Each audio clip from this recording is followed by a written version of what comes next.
こんにちは、こんにちは。はじめまして。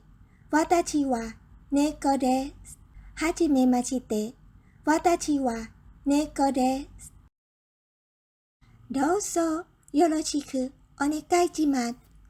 どうぞよろしくお願いします。はじめまして。私は文太です。はじめまして。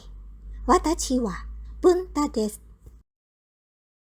どうぞよろしくお願いします。どうぞよろしくお願いします。はじめまして。私はうちです。はじめまして。私はうちです。どうぞよろしくお願いします。どうぞよろしくお願いします。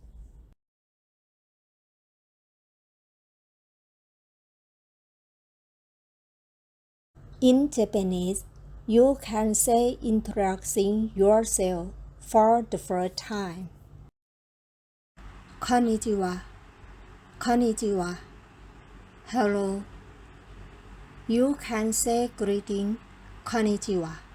こんにちは is mean hello. おはようございます。おはようございます。Good morning. おはようございます is mean good morning.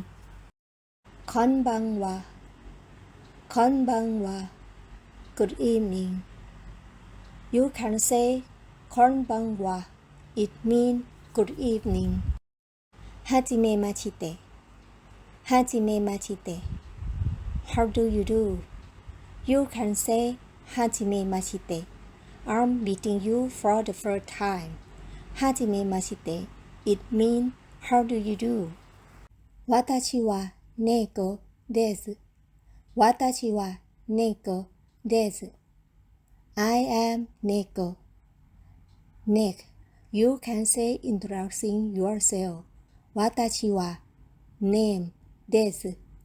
私はです。It means I am. どうぞよろしくお願いします。どうぞよろしくお願いします。Pleased to meet you. どうぞよろしくお願いします。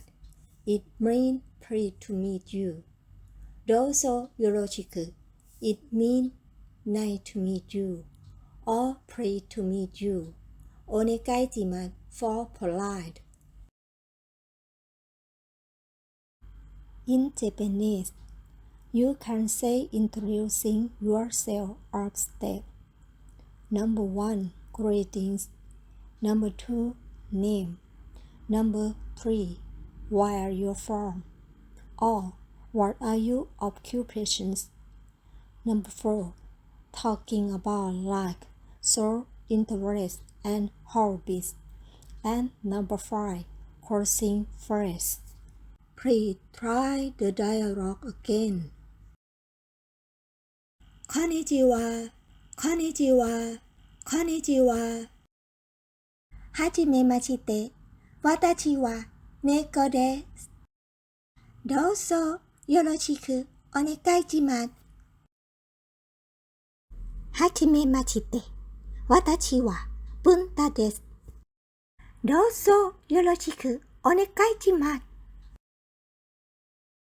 はじめまして。私はうちです。どうぞよろしくお願いします。ありがとうございます。